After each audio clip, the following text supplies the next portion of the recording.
जय भीम. मी विश्वनाथ पवार. येत्या 6 डिसेंबर 2025 रोजी तुमचे आमचे उद्धारक, शोषित पिढी समाजाचे मुक्तिदाते डॉक्टर बाबासाहेब आंबेडकर यांचा महापरिनिर्वाण दिन येत आहे. मुंबईच्या दादर चैत्यभूमी या ठिकाणी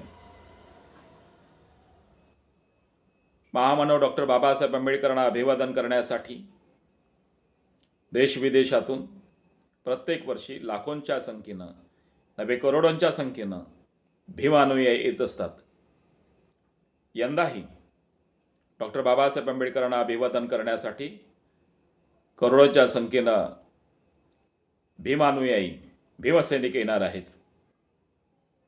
गेल्या 2-3 वर्षापासून त्या ठिकाणी व्यवस्था पाहणारे मुंबई महानगरपालिका असो, स्थानिक पोलीस प्रशासन असो की रेल्वे पोलीस प्रशासन, अनेक त्रुटी जाणवतात. त्यापैकी एक महत्त्वाची त्रुटी रेल्वे प्रशासनाकडून घडताना दिसलेली आहे.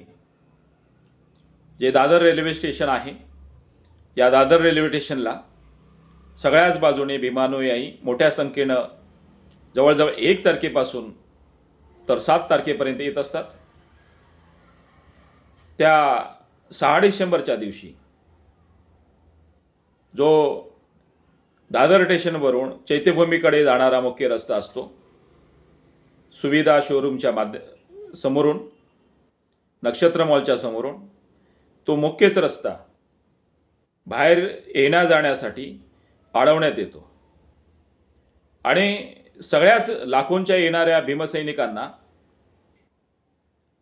दादरच्या ज्या फुल मार्केट आहे, त्या फुल मार्केटच्या जो बाजूने जो ब्रिज आहे, त्या रस्त्यातून एकाच मार्गिकेकडून सोडण्यात येतं.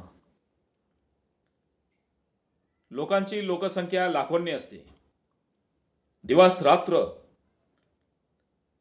प्रचंड मोठा जनसमुदाय येत असतो आणि त्याच्यासाठी एकच मार्ग मोकळा असतो. बाकीच्या ठिकाणी बॅरिकेड्स लावून रेल्वे प्रशासनाने, रेल्वे पोलिसांनी तो अडवलेला असतो आणि त्यामुळे मोठ्या प्रमाणात भीमानुयायांना नाहक त्रासाला सामोरं जावं लागतं. मग त्या वेळेला आम्ही पोलीस प्रशासनाकडे उज्जत घातलेली होती. अनेक भीमसैनिक त्यांच्या निदर्शनात आल्यानंतर पोलीस प्रशासनाच्या ही चूक लक्षात आणून दिली. पूर्वीपासून जे मोकळे रस्ते होते ते मोकळे रस्ते बंद करून एकच रस्ता चालू ठेवला. त्यामुळे भीमानुयायांची कोंडी होते. विनाकारण त्यांना त्रासाला सामोरं जावं लागतंय. काय नेमकं पोलीस प्रशासनाच्या मनात आहे माहिती नाही.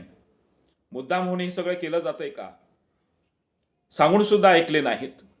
त्यामुळे सगळ्यांना त्रास देण्याचा हा सगळा भयानक प्रकार रेल्वे प्रशासनाकडून केला गेलेला आहे. मी यावेळेला आवाहन करू इच्छितोय रेल्वे प्रशासनाला, स्थानिक रेल्वे प्रशासनाला, की दादर स्टेशनवरून चैत्यभूमीकडे जाणारे सगळेच रस्ते योग्य त्या पद्धतीने मोकळे असले पाहिजेत.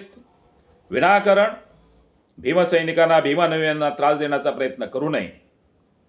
तर अशा प्रकारचा त्रास देण्याचा प्रयत्न झालाच तर भीमसैनिकांच्या रोषाला कारणीभूत ठराल याची दखल आपण घ्यावी आणि सुरळीतपणे चैत्यभूमीकडे जाणारे रस्ते कसे मोकळे होतील याची तजवीज आपण करावी.